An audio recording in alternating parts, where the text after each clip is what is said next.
Në mbrëmjen e 28 marsit të vitit 1961, në portin ushtarak të Vlorës, diçka nisi të lëvizte që bota jashtme nuk do ta kuptonte plotësisht deri shumë kohë më vonë.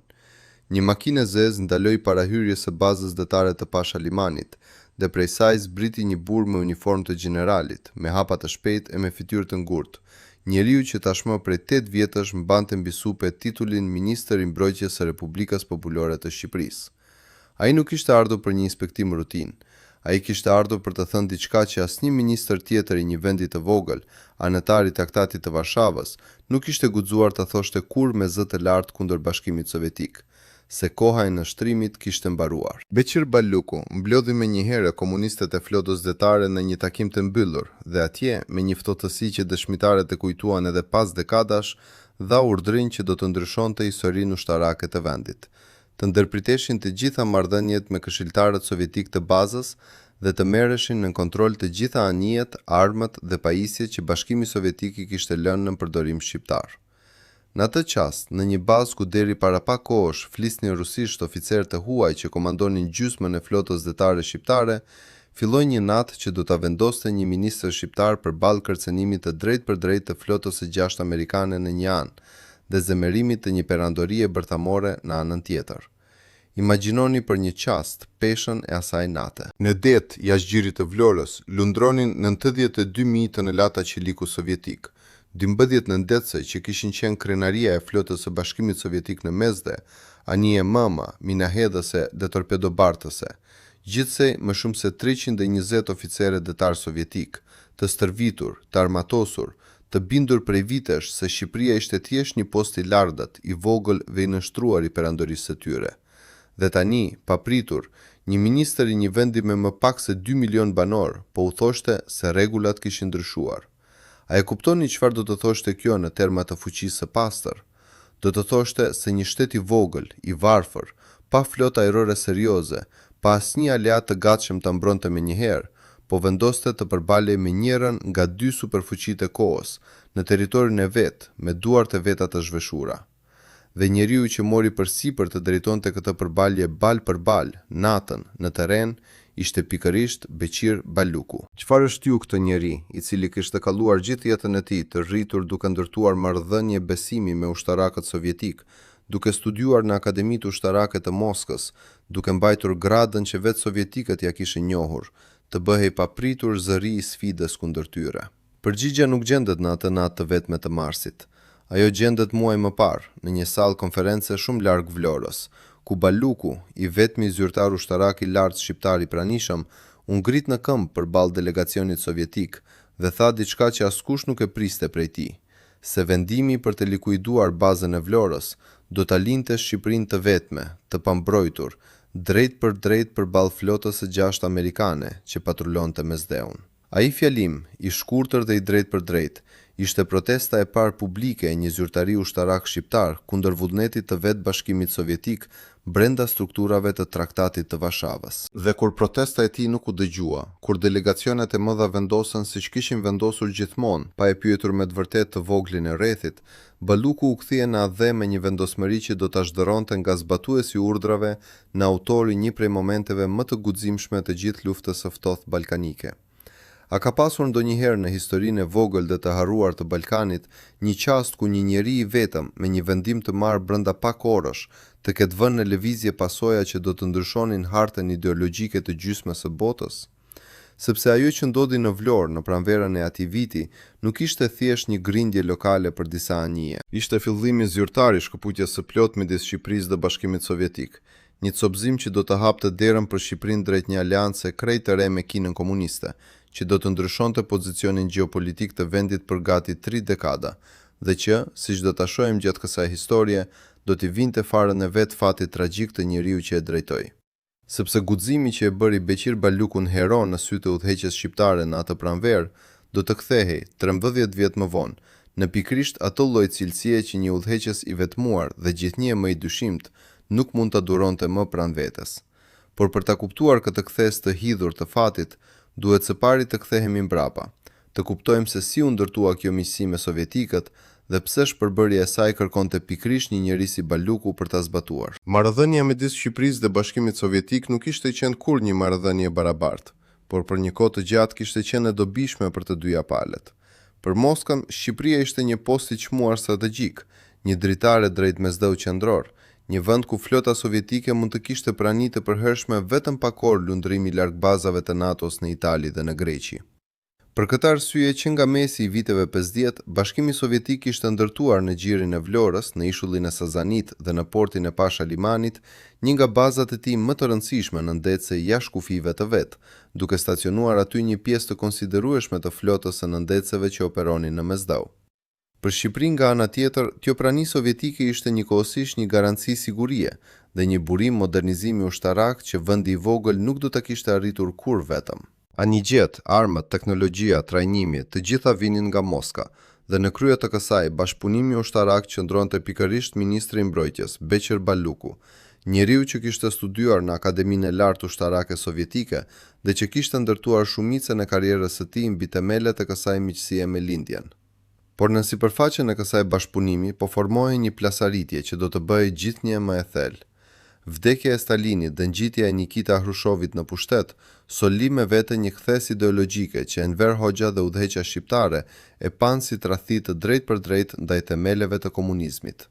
Fjalimi i fshethi Hrushevit kundër Stalinit, i mbajtur në Kongresin e 20 të Partisë Sovjetike, tronditi udhëheqësit shqiptar deri në thelb, sepse Shqipëria kishte ndërtuar gjithë legjitimitetin e vet të brendshëm mbi kultin e vazhdimësisë staliniste, mbi idenë se ata ishin bastioni i fundit i pastërtisë ideologjike në një Evropë që po zbutej. Ndërkohë Hrushovi po kërkonte të afrohej me Jugosllavinë e Titos, armikun historik të Shqipërisë, dhe kjo afrim shihej në Tiranë si një kërcënim ekzistencial i drejtë për drejtë. Nga viti 1956 në vazhdim, marrëdhëniet mes dy vendeve u ftohen vit pas viti, ndërsa Moska filloi të kufizonte ndihmën ekonomike, të vononte dërgjesat e drithit në një kohë thatësire të rëndë dhe të presionoi Tiranën drejt një drejtimi që Enver Hoxha e quante hapur revizionizëm. Kulmi i kësaj tensioni erdhi në konferencat e mëdha të partive komuniste botërore të viteve 1960, ku Shqipëria, me guxim që habiti tërë botën komuniste, u shfaq si zëri i vetëm i vogël që guxoi të kundërshtonte hapur linjën e Bashkimit Sovjetik, duke kërkuar mbështetje te Kina e Mao Tse-dunit, e cila po ndiqte një rrugë të ngjashme largimi ideologjik nga Moska. Ishte pikërisht në këtë kontekst gjithnjë e motacaruar që erdhi vendimi sovjetik i marsit të vitit 1961, vendim që u mor në një mbledhje të biros politike të Partisë Sovjetike, e miratuar më pas në një takim të Komitetit Politik Konsultativ të vendeve pjesëmarrëse në Traktatin e Varshavës. Baza detare e Vlorës do të likuidohej dhe forcat sovjetike do të tërhiqeshin. Për shumë vëzhgues perëndimor, ky dukej si një gest normal diplomatik, një rregullim teknik i marrëdhënieve ftoftuese. Por për Beqir Balukun, i cili ishte i pranishëm në atë takim si përfaqësuesi ushtarak i vendit të tij, ky vendim kishte një kuptim krejt tjetër, të errët dhe të rrezikshëm. Kjo ishte arsyeja pse ai u ngrit atje, në atë salë të mbushur me delegacione të mëdha e të fuqishme, dhe tha me zë të lartë atë që askush tjetër nuk guxoi ta thoshte, se tërheqja sovjetike e bërë kaq shpejt dhe kaq njanshmërisht do ta linte Shqipërinë krejtësisht të pambrojtur pikërisht në momentin kur tensioni në rajon ishte më i lartë se kurrë, sepse flota e 6 amerikane vazhdonte të patrulonte mesdheun vetëm pak milje larg brigjeve shqiptare. A ishte kjo thjesht një shqetësim ushtarak taktik, apo ishte diçka më e thellë, një ndjenjë parakoshme se Shqipëria po hynte në një epokë të re izolimi, ku do të mësonte të mbrojë vetëm, pa asnjë protektor të madh pas saj. Ndoshta vet Baluku, në atë qast, nuk e kuptonte plotësisht se po fliste profetikisht për vet fatin e vendit të tij për 3 dekadat e ardhshme. Kur delegacioni sovjetik nuk ndryshoi qëndrim, kur u bë qartë se vendimi ishte marrë tashmë dhe se protesta e një ministri të vogël nuk do ta ndalonte një makinë diplomatike aq të madhe, Baluku u kthye në Shqipëri me një detyrë të re dhe të rrezikshme. Enver Hoxha, i informuar plotësisht për sfidën e hapur që Baluku kishte guxuar ta shqiptonte para sovjetikëve, mori vendimin që do ta kthente një tërheqje të thjeshtë diplomatike në një përballje të hapur. Nëse sovjetikët do të largoheshin nga baza e Vlorës, atëherë Shqipëria nuk do t'i linte të merrnin me vete gjithçka që kishin sjell. 4 nga nëndecet që sovjetikët i kishin dhënë tashmë Shqipërisë si shenjë miqësie disa vite më parë, do të mbeteshin në flamurin shqiptar, pavarësisht se çfarë do të thoshte kjo për marrëdhëniet e ardhshme me Moskën. Dhe njeriu që do ta zbatonte këtë vendim, që do të përbale bal për bal me oficerët sovjetik të zemëruar, ishte i njëjti njeri që javë më parë kishte folur kundër tyre në salën e madhe të konferencës, ministri i mbrojtjes Beqir Balluku. Kështu arritëm në atë natë të 28 marsit në portin e Vlorës, ku Balluku me hapa të vendosur hyri në bazën ku deri pak kohë më parë zyrtarët sovjetik ishin trajtuar si zotër të pakontestueshëm. Sipas dëshmive që dolën vite më vonë, ai mblodhi komunistët e flotës, oficerë detar shqiptar që kishin shërbyer për vite në komandë të përzierë shqiptaro-sovjetike dhe u tha atyre diçka që tinglonte njëkohësisht si urdhër ushtarak dhe si thirrje historike. Nga ky moment, çdo lidhje me këshilltarët sovjetik të bazës konsiderohej e ndërprerë dhe çdo anije, armë apo pajisje që ndodhej brenda territorit shqiptar do të mbetej në kontrollin e vetëm të shtetit shqiptar. Disa nga anijet sovjetike, ato më pak të vlefshme apo më pak të lidhura me operacione strategjike, u lejuan të largoheshin pa pengesë, por 4 nëndecet, bashkë me disa anije më të vogla, armë dhe pajisje, u mbajtën me forcë brenda ujërave shqiptare, dhe asnjë ushtar sovjetik nuk mundi t'i ndalonte marinarët shqiptar që natën atë morën komandën fizike të tyre. Ç'mund të ketë ndodhur brenda mendjes së një oficeri sovjetik, i mësuar prej vitesh të komandonte me autoritet të pakontestueshëm mbi këta ujëra, kur papritur pas e marinarë që dje i binden pa kushte, tani po zbatonin një urdhër që e kundërshtonte drejt për drejt komandën e tij.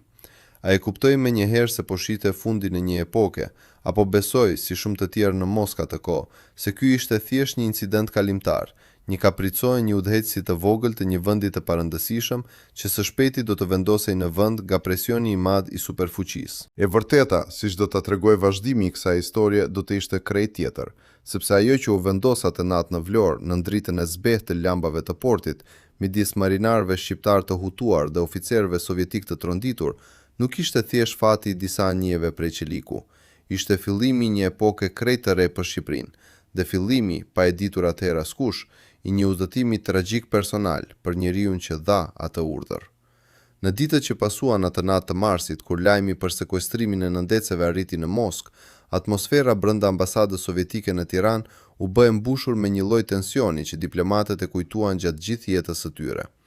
Zyrtarë sovjetik kërkuan takime urgjente, dërguan protesta zyrtare, kërkuan kthimin e menjëhershëm të pajisjeve, por Beqir Balluku, tashmë i mbështetur plotësisht në udhëheqja e vet, nuk lëvizi asnjë centimetër. Ai e dinte ndoshta më mirë se kushdo tjetër në atë salë vendimësh, se sapo të fillojë të bëheshin lëshime, gjithçka do të shpërbëhej, dhe se Shqipëria do të mbetej edhe pa nëndece, edhe pa dinjitet.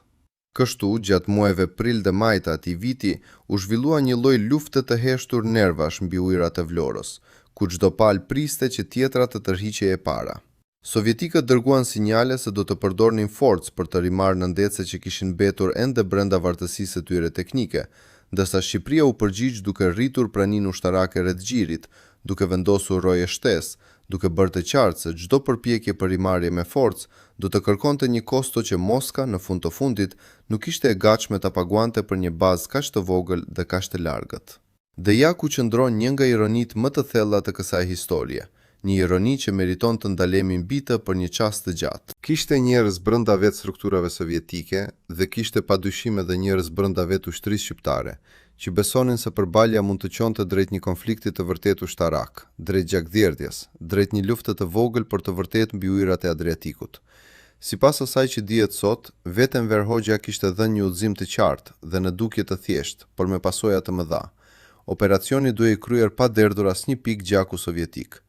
Ky udhëzim, aq laik në formulim, kërkonte në praktik një ekuilibër jashtëzakonisht të vështirë për të ruajtur. Si të kundërshtosh një superfuqi, si ti marrësh anijet e saj me forcë, e megjithatë të mos lejosh që kjo konfrontim të kthehet në një incident të armatosur që mund të përshkallëzojë në mënyra të paparashikueshme. Kjo detyrë brisht e vendosur mes gishtrinjve të një njeriu të vetëm në terren, ishte pikërisht ajo që ju besua Ballukut, dhe fakti që asnjë shtën nuk u dëgjua gjatë gjithë asaj krize, se asnjë detar sovjetik dhe asnjë ushtar shqiptar nuk humbi jetën, mbetet një nga dëshmitë më të forta të aftësisë së tij si komandant në terren.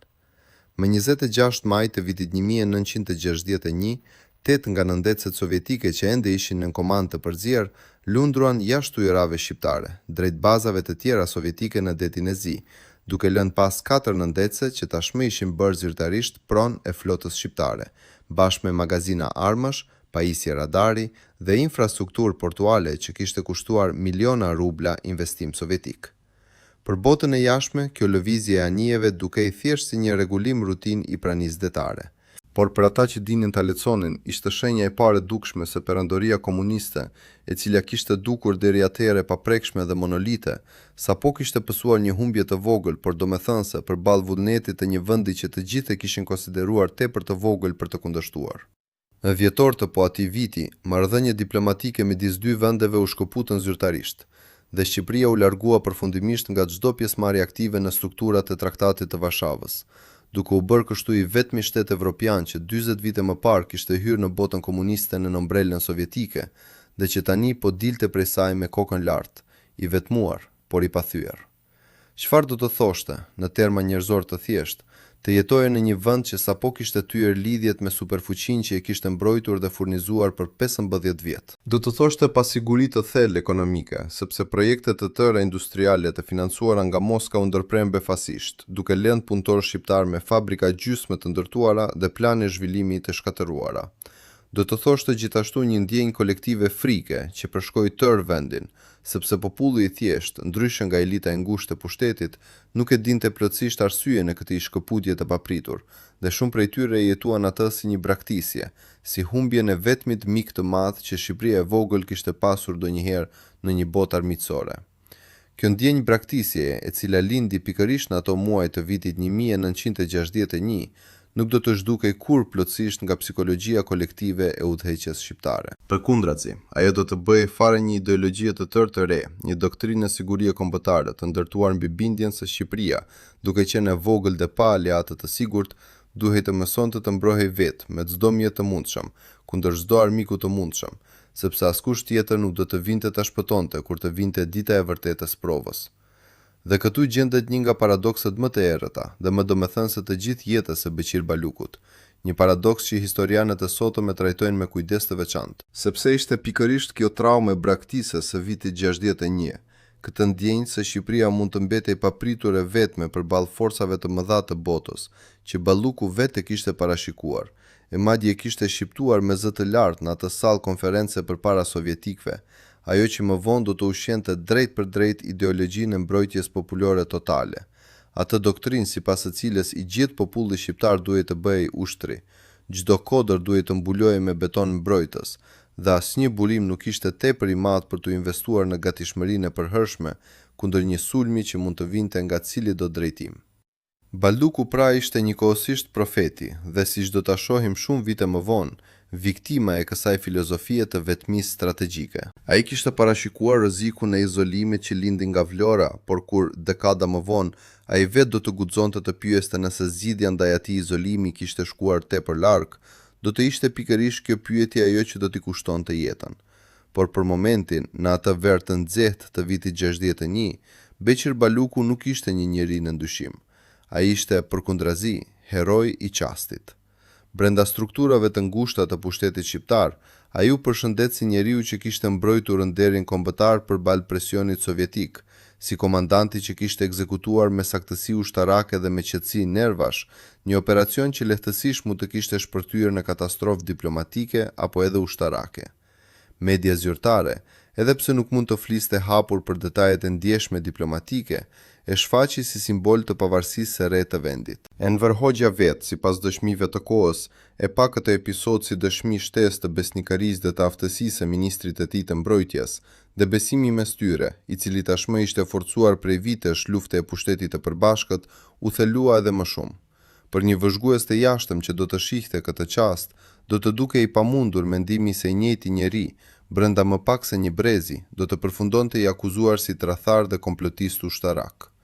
E megjithatë, pikërisht në këtë lloj çasti trumbetues, fillojnë shumë nga tragjeditë e mëdha të historisë politike, në çastin kur besimi është më i lartë se kurrë, dhe kur askush nuk e sheh se çfarë po ndërtohet në heshtje pas kurtinave. Shkëputja nga Bashkimi Sovjetik la Shqipërinë përpara një zgjedhje ekzistenciale,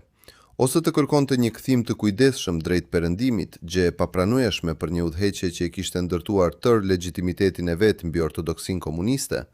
ose të gjente një aleat të ri brenda vetë botës komuniste, aq larg gjeografikisht sa të mos rrezikonte të njëjtën lloj varësie shtypse që kishte pasur me Moskën. Zgjedhja e dytë soli Shqipërinë drejt Republikës Populore të Kinës, ku Mao Tse-duni po kryesonte një drejtim ideologjik krejt të vetin, po aq kritik ndaj revizionizmit sovjetik sa ishte edhe udhëheqja e Tiranës. Dhe ashtu siç kishte qenë, ai vet arkitekti i shkëputjes në sovjetikat, Beqir Balluku, u bë menjëherë figura qendrore e ndërtimit të kësaj aleance të re ushtarake me Kinën, duke udhëtuar disa herë drejt Pekinit, duke negociuar drejt për drejt me udhëheqësit e lartë ushtarak kinez, duke mbikëqyrur ardhin e armëve, të municioneve dhe të këshilltarëve teknik kinez që do të zëvendësonin ata sovjetik të larguar. Ky kapitull i ri i karrierës së tij nuk ishte thjesht një detyrë administrative, ishte një ndërtim praktikisht nga e para e një ushtrie të tërë, me një aleat të ri, me një gjuhë të re diplomatike, me protokolle të tjera dhe me një kulturë ushtarake krejt tjetër. Kinezët, ndryshe nga sovjetikët, e vlerësonin Shqipërinë si një aleat simbolikisht të çmuar, një post të vogël por të dukshëm ideologjik në Evropë, që dëshmonte se marksizmi-leninizmi i vërtet kishte ende i tharë besnik edhe në kontinentin e vjetër. Për këtë arsye, ndihma kineze arriti me bujari të konsiderueshme, armë, municione, teknologji ndërtimi, madje edhe ekspertizë për fillimin e programit që më vonë do të bëhej i famshëm në gjithë botën, atij të bunkërëve prej betoni që do të mbulonin çdo cep të vendit. Balluku, si ministri i mbrojtjes, ishte nënshkrues i zyrtar i shumicës prej këtyre marrëveshjeve dhe fytyrat që kinezët shihnin kur mendonin për partnerin e tyre ushtarak shqiptar.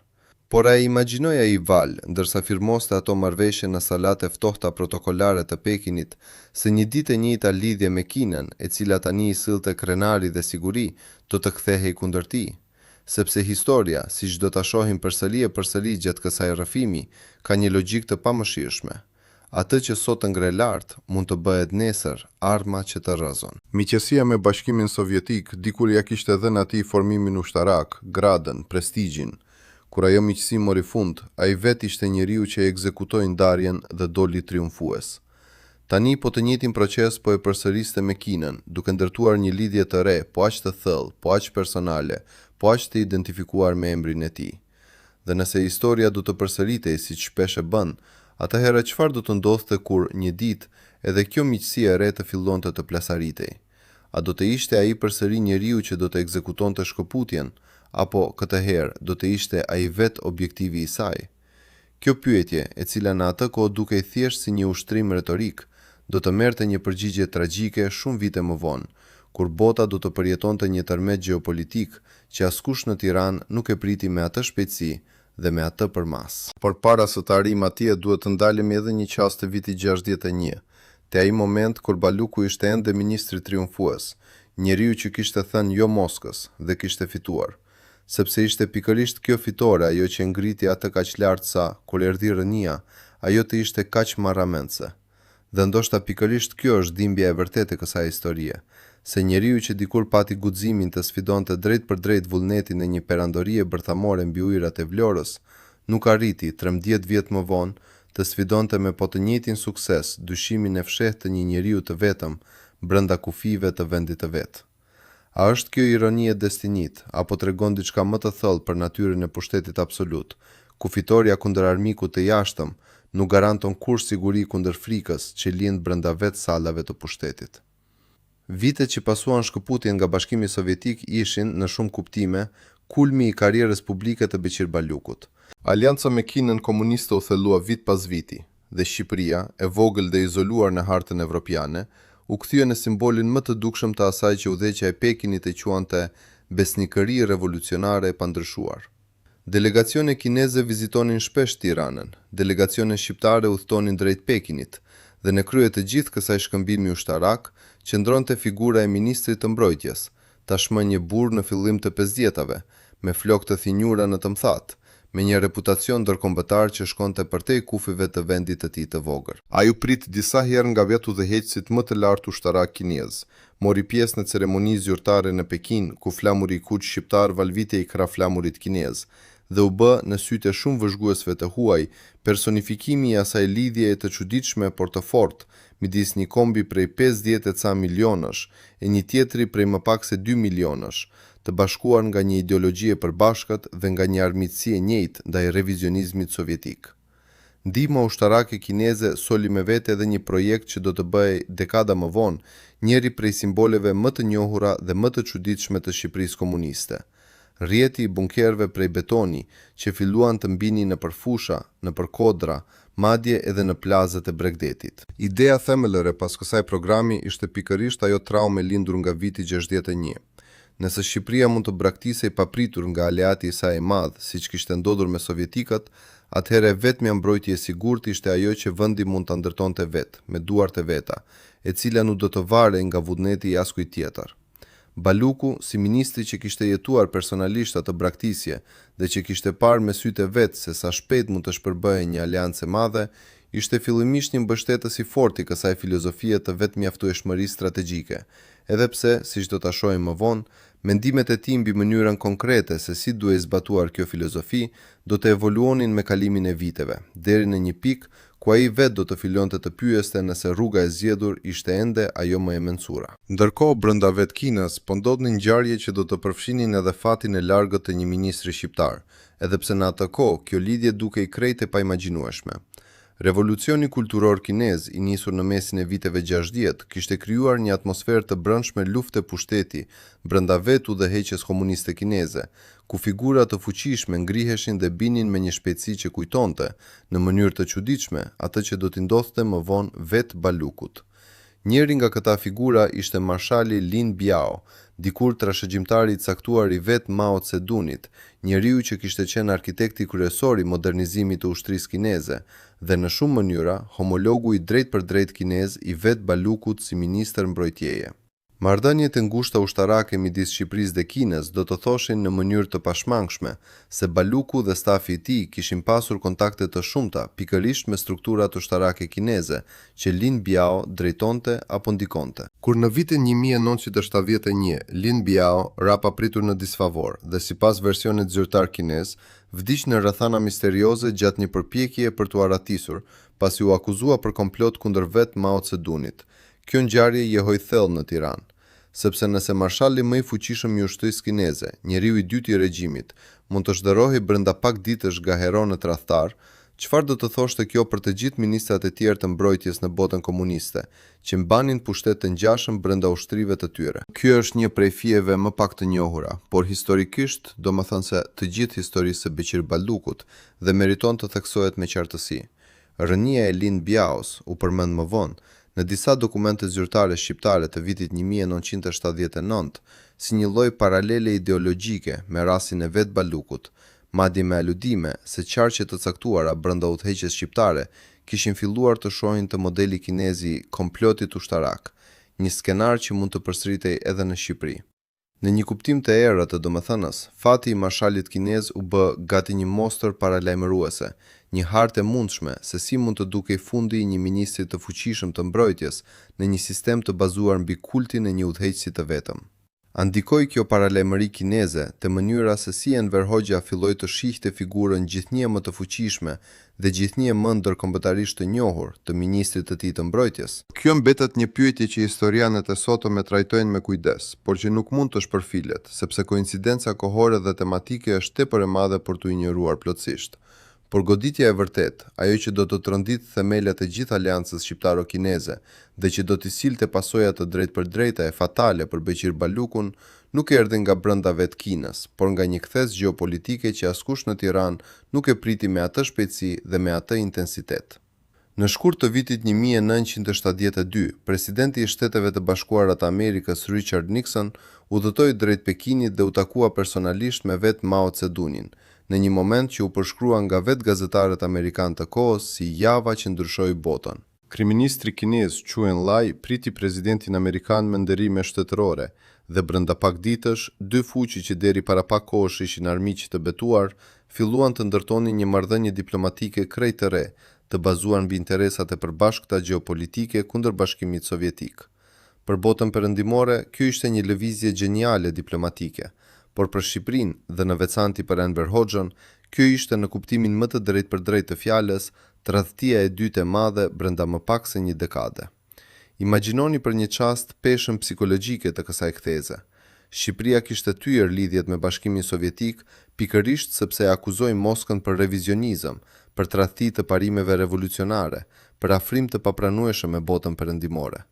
Tani, brenda më pak se një dekade, vetë aleati i ri, Kina e Mao Zedongit, po bënte diçka që dukej edhe më e pafalshme, po i shtrëngonte dorën armikut kryesor perëndimor, imperialistit numër 1, siç e thuante propaganda shqiptare Shtetet e Bashkuara. Nëse revizionizmi sovjetik ishte i keq, çfarë ishte atëherë ky afrim i hapur i Kinës me vetë epiqendrën e imperializmit botëror? Apo përsëritej pikërisht ai model tradhtie që Shqipëria kishte kundërshtuar te sovjetikët, tani te aleati që ajo vetë kishte zgjedhur si streh të fundit ideologjike? Enver Hoxha, sipas kujtimeve dhe dokumenteve që dolën më vonë, e jetoi këtë moment si një goditje personale të thellë, si dëshmi shtesë se çdo aleancë e madhe, sado e fortë të duket, mbart brenda vetes farën e tradhtisë së vet. Dhe pikërisht në këtë atmosferë të re paranoje gjeopolitike, filloi të formohej brenda udhëheqjes shqiptare një pyetje e re, e heshtur, por gjithnjë më e ngutshme. Kush brenda strukturave shqiptare ishte tepër i lidhur, tepër i identifikuar me këtë aleancë kineze që tani po tregonte shenja të para të pabesueshmërisë? Kush kishte investuar më shumë kohë, energji, kredibilitet personal në ndërtimin e kësaj miqësie që tani rrezikonte të bëhej në sytë e udhëheqësit një tjetër dështim historik? Përgjigjja ishte e qartë për çdo që njihte strukturat e pushtetit shqiptar. Askush nuk ishte identifikuar me aleancën kineze aq thellë sa vetë ministri i mbrojtjes, njeriu që kishte firmosur marrëveshjet, që kishte udhëtuar 10 herë drejt Pekinit, që kishte ndërtuar personalisht rrjetin e kontakteve ushtarake me udhëheqësit kinez, disa prej të cilëve tani po binin vetë në disfavor brenda luftrave të brendshme të pushtetit kinez. A e kuptoi vallë Beqir Balluku në ato muaj të vitit 72 se historia po i përsëritej vetë me një krahasim tragjik? 13 vjet më parë, ai kishte qenë njeriu që ekzekutoi shkëputjen nga një aleat i madh që tregoi shenja tradhtie. Tani, ndërsa i njëjti model risku shfaqej sërish, kësaj here me Kinën, ai vetë kishte lidhje aq të thella dhe aq personale me atë aleat, sa në rast se udhëheqja shqiptare do të vendoste përsëri të kryente një shkëputje të re, do të ishte tepër i identifikuar me palën që rrezikonte tashmë të bëhej e dyshimt. Ndryshe nga viti 61, kur ai ishte zgjidhja, tani rrezikonte të bëhej pjesë e problemit. Kjo është, ndoshta, njëra nga ironitë më të errëta dhe më të pashmangshme të gjithë kësaj tragjedie. Se njëri prej burrave që kishte ndërtuar me duart e veta doktrinën e vetëmbrojtjes shqiptare kundër braktisjeve të mëdha, ishte tani vetë i rrezikuar nga pikërisht ajo lloj lidhjeje aleatore që një ditë mund të kthehej kundër tij. Nuk duhet të nxitohemi sidoqoftë, të thjeshtojmë tepër këtë histori duke thënë se lidhja me Kinën e vetme e vulosi fatin e Ballukut. E vërteta, siç e kanë treguar historianë të ndryshëm që kanë studiuar dokumentet e disponueshme, është shumë më e ndërlikuar dhe përfshin një përplasje paralele brenda vetë ushtrisë shqiptare, mbi çështjen se si duhej vazhduar programi i mbrojtjes kombëtare, në një kohë kur edhe aleati kinez po tregonte shenja paqëndrueshmërie. Balluku, sipas shumë burimeve, kishte filluar të shprehte dyshime private mbi drejtimin gjithnjë më ekstrem të programit të bunkerizimit, drejtim që kërkonte burime gjithnjë më të mëdha të një ekonomie tashmë të varfruar, në një kohë kur ai vetë, si njeri që kishte drejtuar personalisht negociatat ushtarake me Kinën, e dinte më mirë se kushdo tjetër se sa e paqëndrueshme mund të bëhej papritur një aleancë e madhe ndërkombëtare. Ndoshta pikërisht kjo njohje e drejt për drejt, ky përvojë personale e dy tradhtive të mëdha gjeopolitike brenda një jete të vetme, ishte ajo që e bëri atë të fillonte të mendonte ndryshe nga vija zyrtare, të fillonte të kërkonte një ushtri më profesionale e më pak të varur nga siguritë e rreme të betonit dhe të aleancave të largëta. Por siç do ta shohim tani, në një sistem të ndërtuar mbi kultin e pagabueshmërisë së një udhëheqësie të vetëm, të kesh të drejtë për arsye të gabuara, apo edhe të kesh thjesht dyshime private mbi një politik tashmë të shpallur si e shenjtë, mund të jetë po aq fatale sa të kesh gabuar plotësisht.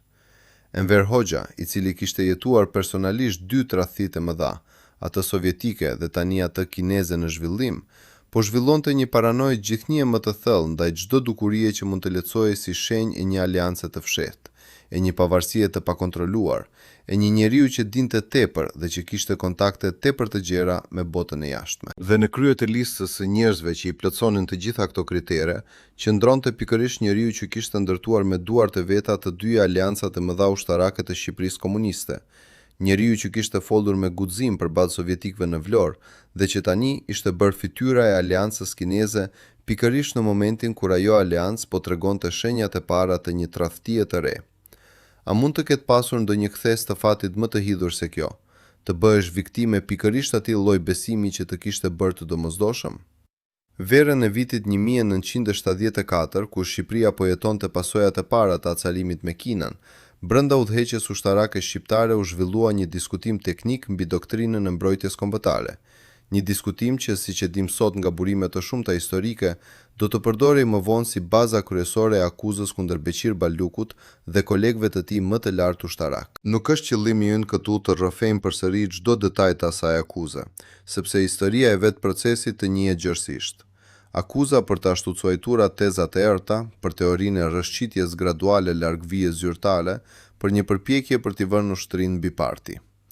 Ajo që na intereson më shumë këtu, në dritën e udhëtimit që sapo kemi ndjekur në Vlorën e vitit 61 dhe në përdritje gjeopolitike të lidhjes me Kinën, është të kuptojmë se si e njëjta cilësi që e kishte bërë Balukun hero 13 vjet më parë, guximi për të vepruar në mënyrë të pavarur në momente krize, tani po lehtësohej si simptome rrezikshme e pavarësisë së tepërt. Sepse ministri që dikur kishte guxuar të kundërshtonte hapur Bashkimin Sovjetik, që kishte marrë vendime të mëdha strategjike me shpejtësi dhe me bindje personale, ishte pikërisht ai lloj njeriu që në një sistem gjithnjë më të përqendruar rreth kultit të një udhëheqësie të vetëm, fillon të shihej si dikush që mund të vepronte edhe kundër vullnetit të atij udhëheqësie, nëse do të besonte se kjo ishte gjëja e duhur për vendin.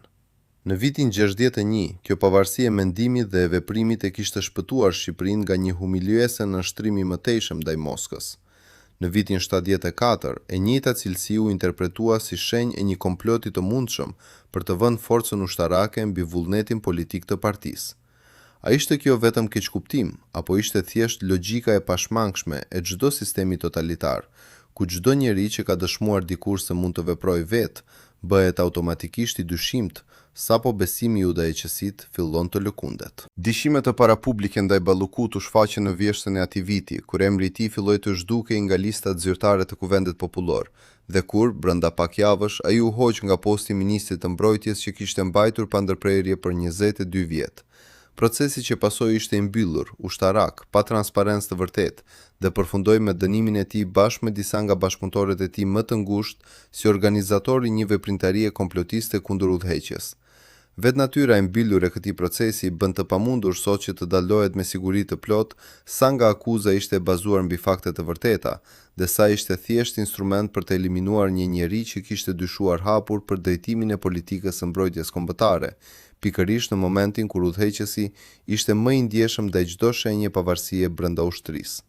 Ka një detaj në këtë proces që meriton vëmendje të veçantë, sepse na kthen përsëri te fija e Vlorës me të cilën nisëm këtë udhëtim. Në deklaratat zyrtare të asaj kohe dhe në shkrimet e mëvonshme të vetë Enver Hoxhës, lidhja e Balukut me Kinën u përmend disa herë si element i akuzës. Madje u aludua se plani armiqësor ishte hartuar, të paktën pjesërisht, mbi bazën e sugjerimeve që vinin nga vetë kryeministri kinez Zhou Enlai. Kjo referencë specifike ndaj Kinës, e cila në ato vite ishte tashmë e njolosur në sytë e udhëheqjes shqiptare nga takimi me Nixon 2 vjet më parë, tregon qartë se lidhja e gjatë dhe e thellë e Balukut me strukturat ushtarake kineze ishte kthyer, siç e parashikuam më lart, në një peshë kundër tij dhe jo më në një merit. Njeriu që kishte ndërtuar ura drejt Pekinit, tani akuzohej pikërisht për shkak të atyre urave, në një kohë kur vetë Pekini po ndërtonte ura të reja drejt Washingtonit. Gjatë hetimit dhe procesit, Baluku, sipas letrave të tij që dolën në dritë shumë vite më vonë, u përpoq të mbrohej duke pranuar gabime ideologjike, duke kërkuar të mos quhej armik,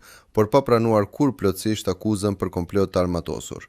Këto letra, të shkruara nga një njeri që kishte qenë dikur i pafriksuar përballë një superfuqie të tërë, tregojnë tani zërin e thyër të dikujt që e kuptonte se loji i guximit që dikur e kishte shpëtuar, tani nuk mund ta shpëtonte më, sepse armiku këtë herë nuk ishte një flotë huaj mbi ujërat e Adriatikut, por dyshimi i heshtur brenda vetë sallave të pushtetit të tij. Ndryshe nga natën e marsit të vitit 61, kur ai mund të mblidhte njerëz, të jepte urdhra, të vepronte me vendosmëri fizike mbi terren, tani ai ishte i mbyllur, i izoluar, pa asnjë mundësi për të vepruar drejt për drejt mbi fatin e vet. Guximi I tij I vjetër kërkonte veprim. Situata e re nuk I linte më asnjë hapësirë veprimi. Gjyki ushtarak që pasoi nuk ishte një proces në kuptimin perëndimor të fjalës. Ishte, siç e kanë përshkruar disa nga ata që studiuan më vonë dokumentet e disponueshme, më shumë një ritual konfirmimi sesa një kërkim I vërtet drejtësie, ku fajësia ishte praktikisht e vendosur para se procesi të fillonte zyrtarisht. Bashkë me Balukun u gjykuan edhe disa nga generalet e tjerë më të lartë të ushtrisë, ndërta Petri të Dume, I cili kishte qenë shef I shtabit të përgjithshëm, dhe Hito Qako, drejtues I lartë politik I ushtrisë.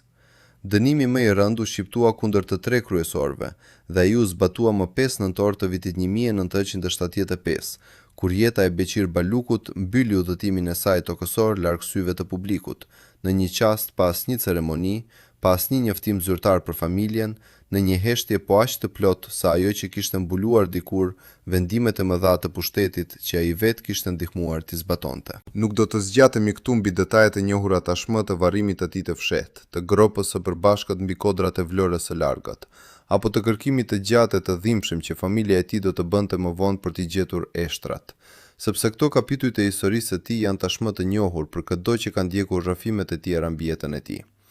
Atë që duam ta theksojmë këtu, në këtë version të historisë së tij që nis dhe përfundon te uji I Vlorës, është vetë simbolika e çuditshme dhe të dhimbshme e vendit ku ai përfundoi. Sepse ishte pikërisht në Vlorë, në ato ujëra ku Baluku kishte demonstruar guximin e tij më të madh publik, ku kishte fituar fitoren e tij më të shquar kundër një superfuqie botërore,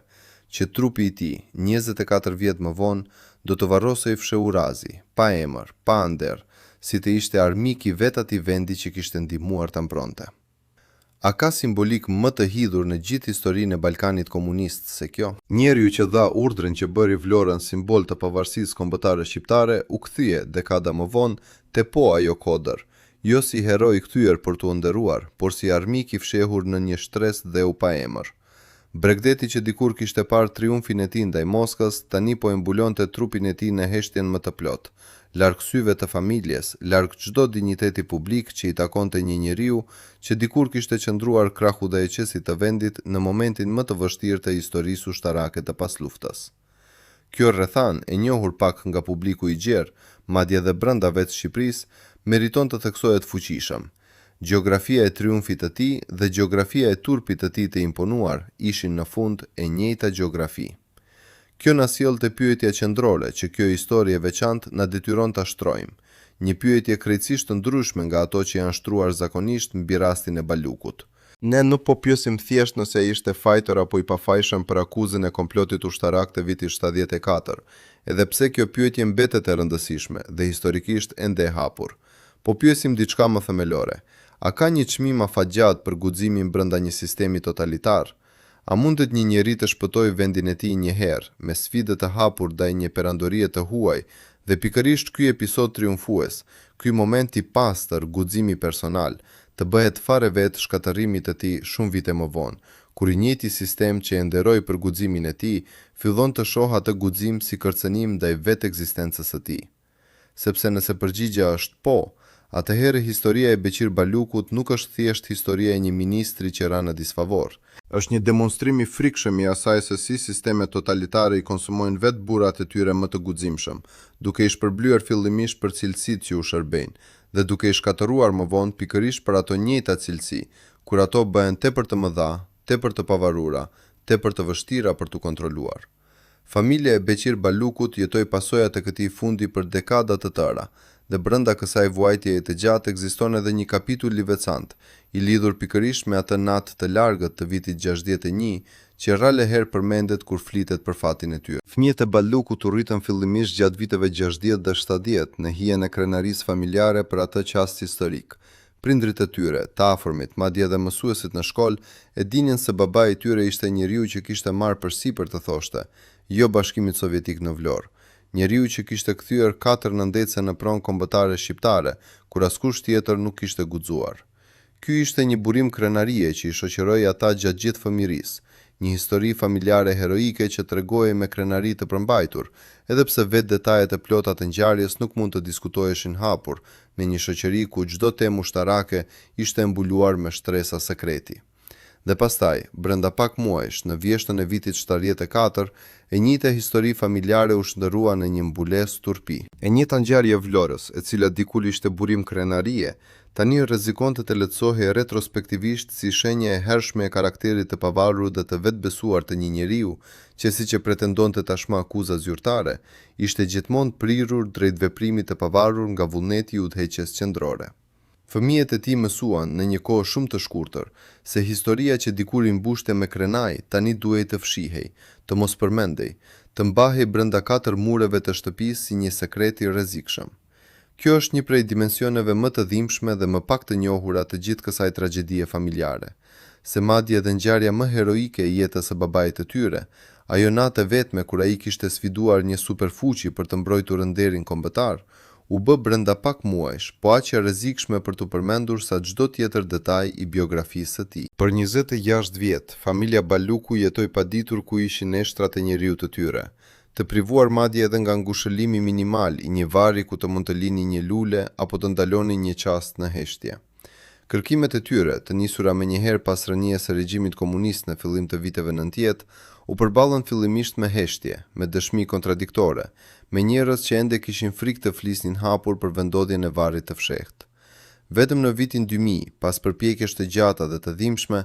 eshtrat e Beqir Balukut u ncoren më në fund nga një grop e përbashkët e fshehtë mbi kodrat afër Vlorës, bashkë me eshtrat e 2 gjeneralëve të tjerë që kishin ndarë të njëjtin fat tragjik. Në atë çast, 2 vende, të dyja të lidhura me emrin e tij, u bashkuan në një mënyrë simbolike që rrallë herë e vë re historia. Vlora, qyteti dhe xhiri që kishin qenë skena e triumfit të tij më të madh publik, u bën gjithashtu skena e fshehjes së fundme të trupit të tij, dhe më vonë e zbulimit të vonuar por të nevojshëm të së vërtetës. Gjatë viteve 90, ndërsa Shqipëria kalonte nëpër tranzicionin e saj të vështirë drejt demokracisë, drejtësia e re shqiptare rishqyrtoi çështjen e Balukut dhe të bashkëpunëtorëve të tij, dhe arriti në përfundimin se dënimi i vitit 75 ishte i motivuar politikisht, i ndërtuar mbi prova të dobta apo të munguara për akuzën e komplotit të armatosur. Ky riçmim zyrtar e ktheu Beqir Balukun në sytë e ligjit shqiptar të kohës së re,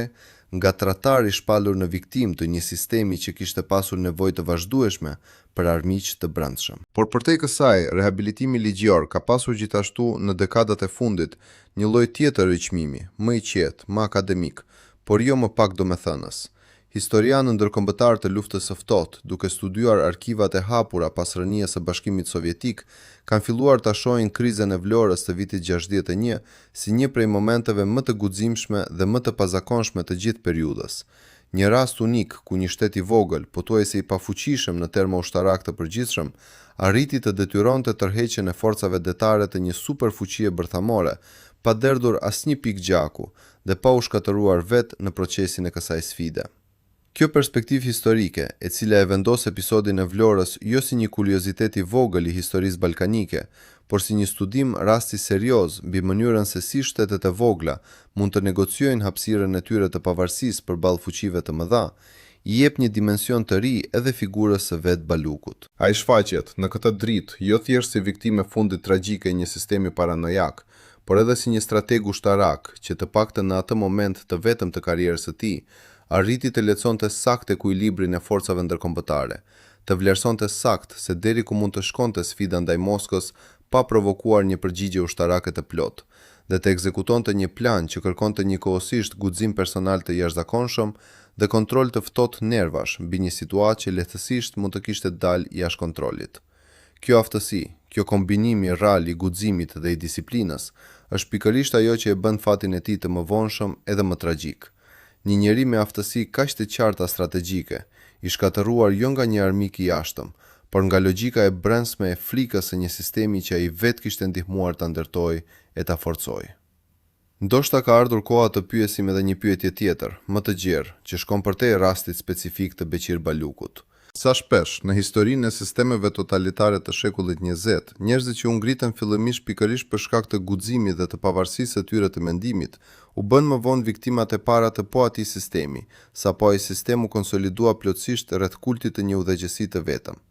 A nuk dodi diçka e ngjashme me shumë prej komandantëve revolucionar sovjetik të viteve 20 e 30, të cilët kishin luftuar me guxim gjatë luftës civile, por që më vonë u pastruan pikërisht sepse aftësia dhe populariteti i tyre i bënin potencialisht të rrezikshëm? A nuk dodi e njëjta gjë me vetë marshalin kinez Lin Biao, për të cilin folëm më parë, njeriu që kishte modernizuar ushtrinë e Mao Zedongit dhe që u bë më vonë vetë objekti një prej pastrimeve më të mëdha të historisë kineze moderne? Balluku në këtë kuptim nuk është një rast i izoluar shqiptar, por një shembull tjetër, ndoshta veçanërisht i qartë dhe veçanërisht simbolik, për shkak të lidhjes së tij të drejtë për drejtë me Vlorën, i një modeli që përsëritet me një konsistencë të frikshme në historinë e regjimeve totalitare të shekullit 20. Sot, kur turistë të huaj vizitojnë gjirin e Vlorës dhe ishullin e Sazanit, ku dikur ndodhej baza e fshehtë në ndecë sovjetike, pak prej tyre e din historinë e plotë të asaj nate të marsit të vitit 61, dhe akoma më pak prej tyre e njohin lidhjen tragjike midis atij triumfi të hershëm dhe fundit të errët që priti njeriun që e drejtoi atë natë. Bazat ushtarake të dikurshme janë kthyer pjesërisht në atraksione turistike. Tunele dhe depozitat nëntoksore që dikur mbanin armë sovjetike, tani vizitohen nga njerëz që kërkojnë të kuptojnë një epokë të çuditshme e të mbyllur të historisë evropiane. Dhe ndoshta pikërisht kjo transformim nga sekret ushtarak në kuriozitet turistik përfaqëson në mënyrën e vet një lloj drejtësie të vënuar, sepse aty ku dikur pushtetit i duhej heshtje absolute, tani ka njerëz që vinë, që pyesin, që duan të dinë çfarë ndodhi vërtet. Le të kthehemi edhe një herë, para se ta mbyllim këtë udhëtim, te ajo natë e largët e marsit të vitit 1961, te ai moment kur një ministër i vetëm, i mbështetur nga një udhëheqje ende e bashkuar pas tij, guxoi të thoshte jo ndaj vullnetit të një superfuqie, sepse ka diçka pothuajse të pastër, pothuajse poetike në atë çast të veçantë të historisë ushtarake shqiptare. Një pastërti që kontraston ashpër me mjegullën morale që mbulon pjesën tjetër të kësaj historie. Në atë natë, Beqir Balluku nuk ishte as viktim, as bashkëpunëtor i heshtur i një makinerie shtypse. Ishte thjesht një komandant që merrte një vendim të vështirë por të qartë, në emër të një parimi që edhe sot mund të kuptohet e të respektohet lehtësisht. Se një vend i vogël ka të drejtën të mbrojë sovranitetin e tij, edhe kur ai sovranitet sfidohet nga një fuqi shumë herë më e madhe se ai. Kjo qartësi morale, kjo thjeshtësi e rrallë brenda një historie plot me hije e mjegull, është ndoshta arsyeja pse epizodi i Vlorës meriton të kujtohet veçmas, jo thjesht si një kapitull tjetër në biografinë e një njeriu që më vonë do të përfundonte tragjikisht, por si një moment që qëndron më vete, me vlerën e vetë historike të pavarur. Por historia, siç e kemi parë përgjatë gjithë këtij rrëfimi, rrallë herë e lejon një njeri të mbetet thjesht heroi i një çasti të vetëm. Jeta e vazhdon, kontekstet ndryshojnë, aleancat lindin e vdesin, dhe njeriu që dje veproi me guxim të pastër, nesër mund të gjendet i kapur në rrjetën e pasojave të veta të largëta, në mënyra që asnjë prej nesh nuk mund t'i parashikojë plotësisht. Balluku e nisi karrierën e tij ushtarake në malet e luftës kundër pushtuesve fashist. E vazhdoi atë duke ndërtuar ushtrinë e re shqiptare në bashkëpunim me Bashkimin Sovjetik. E ngriti atë në kulmin e saj publik natën e Vlorës, kur guxoi të sfidonte pikërisht atë Bashkim Sovjetik. E zgjeroi atë përmes një aleance të re me Kinën komuniste dhe e mbylli atë tragjikisht, pikërisht kur po fillonte të kuptonte se çmimi i vërtetit çdo aleance të madhe, sado e nevojshme të duket në çastin e saj, është gjithmonë rreziku i një dite kur ajo aleancë të kthehet kundër teje, ose kur besimi që ajo aleancë ta ka dhënë të bëhet vetë provë e fajit tënd. Ka një mësim të thellë dhe universal që del nga kjo histori e veçantë, një mësim që shkon përtej kufive të Shqipërisë komuniste dhe që prek çështje themelore mbi natyrën e pushtetit dhe të besnikërisë në çdo sistem ku autoriteti përqendrohet tepër te një njeri i vetëm. Sistemet totalitare, siç e kemi vënë re disa herë gjatë kësaj rrëfimi, kanë nevojë për njerëz të guximshëm në momentet e krizës, për komandantë që të veprojnë me shpejtësi dhe me vendosmëri kur rreziku është i jashtëm dhe i qartë. Por të njëjtat sisteme, sapo kalojnë krizën e jashtme dhe fillojnë të fokusohen te ruajtja e brendshme e pushtetit, e shohin pikërisht atë lloj guximi si kërcënim, sepse një njeri që di të veprojë vetë, që merr vendime të mëdha pa pyetur çdo herë për leje, është edhe një njeri që teorikisht mund të vepronte kundër vetë qendrës së pushtetit, nëse do ta gjykonte të nevojshme. Paradoksi është i pashmangshëm. Sistemi krijon heronjtë e vet, duke I lejuar të veprojnë me pavarësi në momentet e duhura dhe pastaj shkatëron pikërisht sepse ata kanë dëshmuar se dinë të veprojnë me pavarësi. A do të kishte qenë fati I Beqir Ballukut ndryshe nëse ai nuk do të kishte pasur kur atë natë të Vlorës, nëse do të kishte qenë thjesht një administrator I qetë, pa asnjë qast të dukshëm guximi personal apo iniciative të pavarur? Kjo është një pyetje që natyrisht nuk mund të marrë kurrë një përgjigje të sigurt, sepse historia nuk na lejon të shohim rrugët alternative që nuk u ndoqën kurrë. Por vetë fakti që kjo pyetje mund të shtrohet me seriozitet, tregon diçka të rëndësishme mbi natyrën e vetë sistemi që e krijoi dhe që më vonë e shkatërroi. Sepse në një sistem të tillë, çdo cilësi personale, sado e admirueshme, mbart brenda vetes farën e rrezikut të vet. Guximi mund të bëhet arrogancë në sytë e një udhëheqësie të pasigurt. Aftësia për të vepruar vetë mund të lehtësohet si ambicie e fshehur.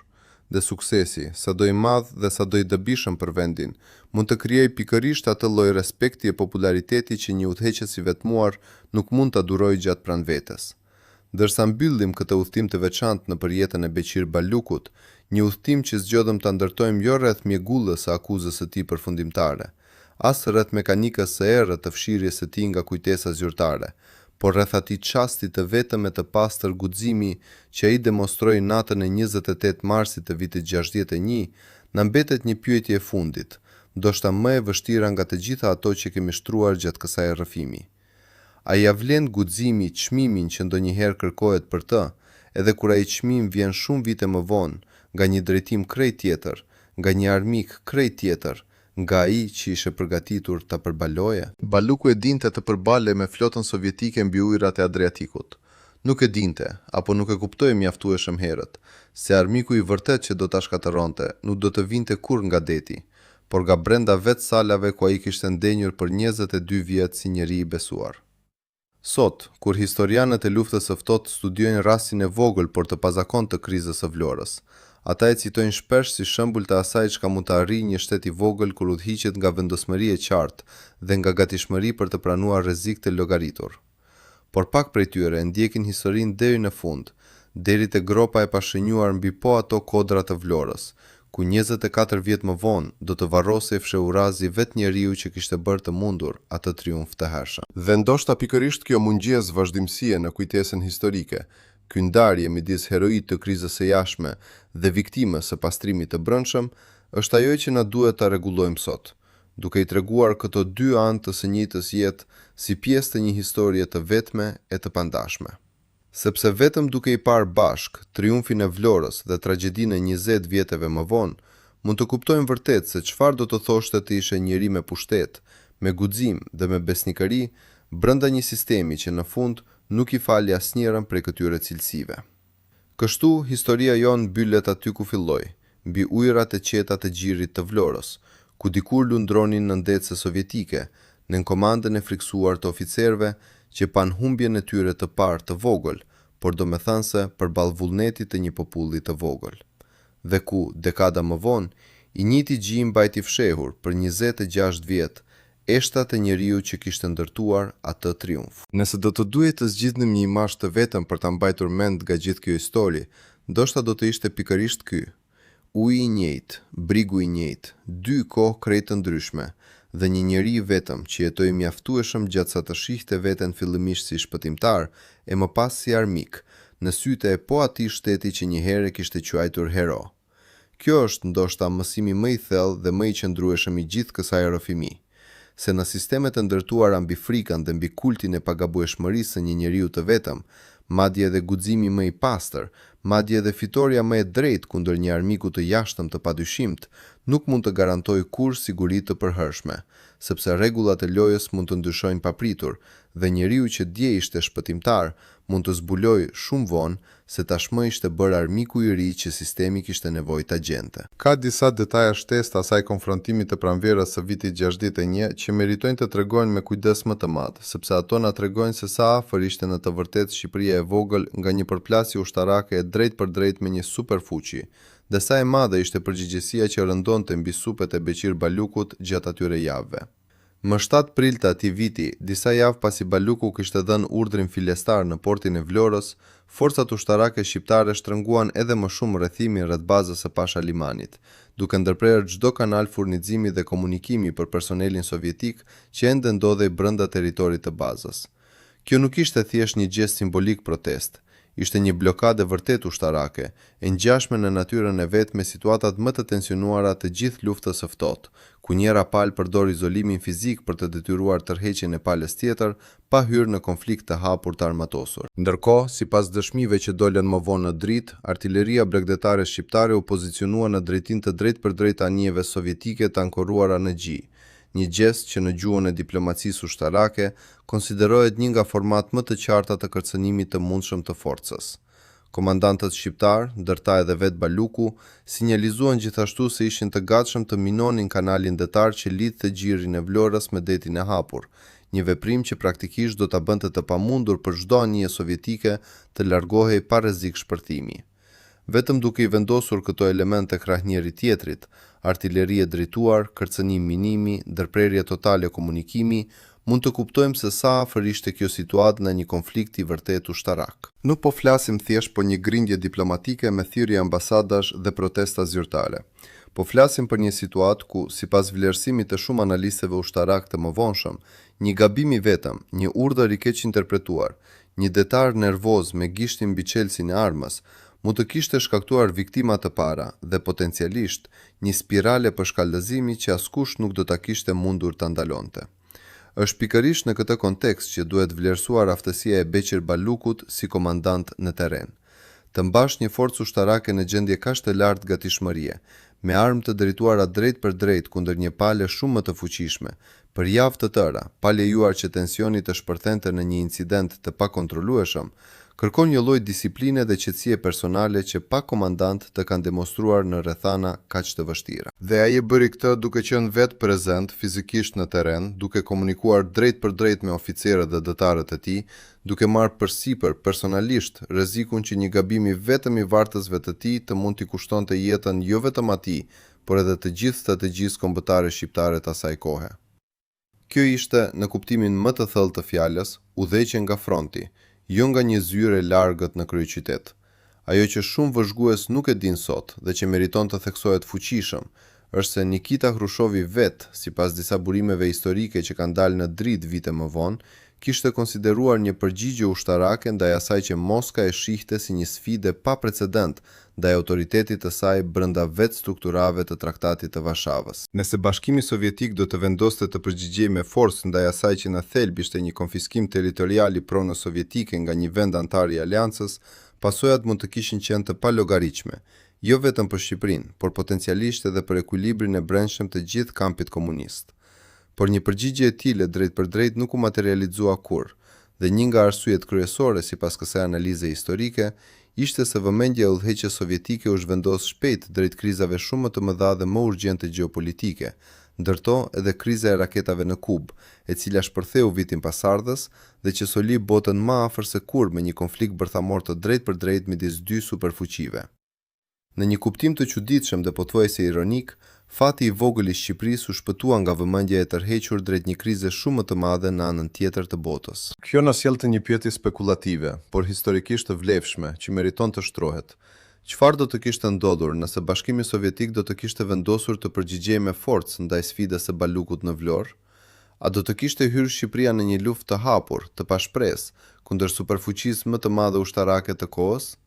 A do të kishte pranuar Kina, aleati i ri i Tiranës, të përfshihej drejt për drejt në një konflikt kaq të largët në territori i vet? Këto janë pyetje që natyrisht nuk mund të marrin kurrë përgjigje të sigurta, sepse historia nuk e ndoci atë rrugë.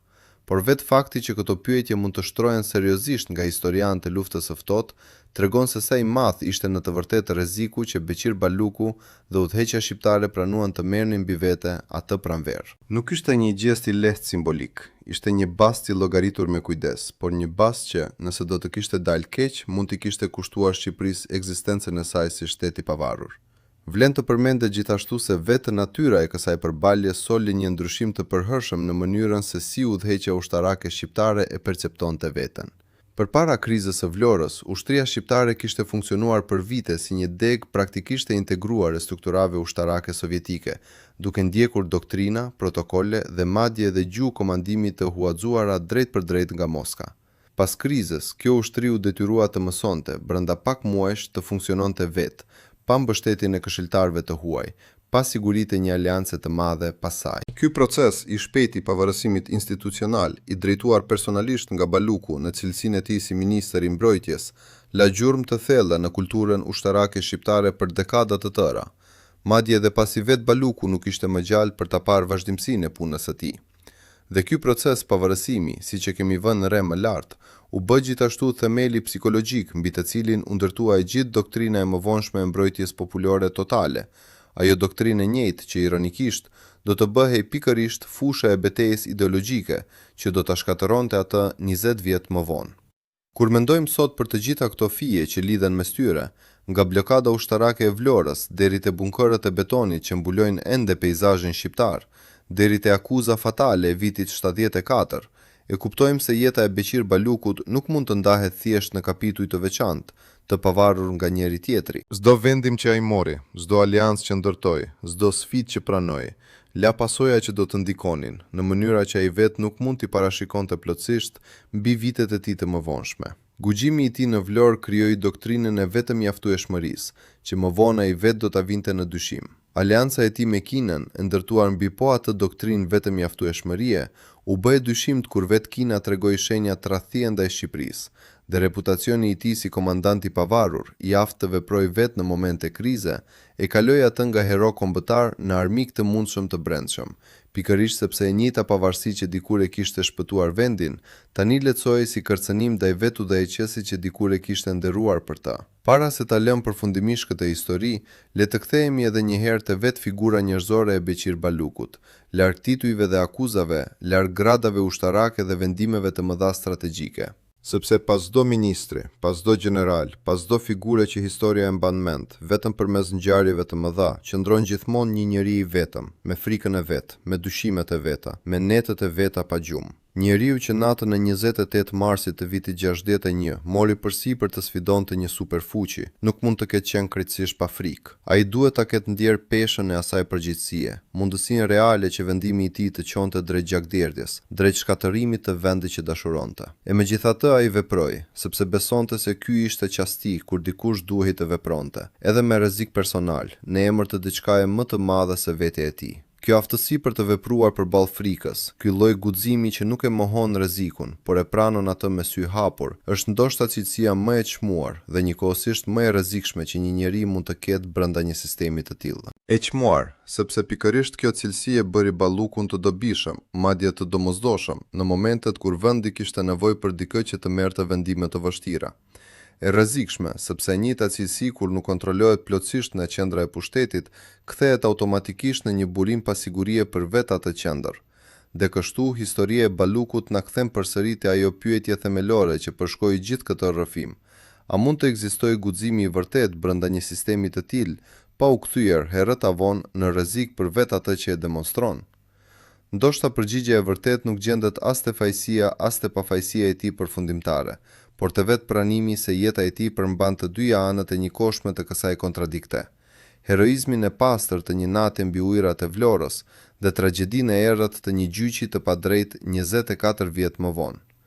Ta kujtojmë Balukun vetëm si viktim, do të ishte të shpërfillnim guximin e tij të vërtet. Ta kujtojmë vetëm si heroi i Vlorës, do të ishte të harronim kompleksitetin e njeriu që ndihmoi të ndërtojë vetë sistemi që më vonë e shkatërroi. E vërteta e plot, siç ndodh shpesh me jetët njerëzore të mëdha, qëndron diku në mes, në atë hapësirë të vështirë të pakëndshme ku admirimi dhe kritika duhet të bashkëtojnë. Dhe ndoshta pikërisht aty, në atë hapësirë të vështirë, gjendet mësimi më i vlefshëm që kjo histori mund të na jap sot, shumë dekada pas asaj nate të largët mbi ujërat e Vlorës.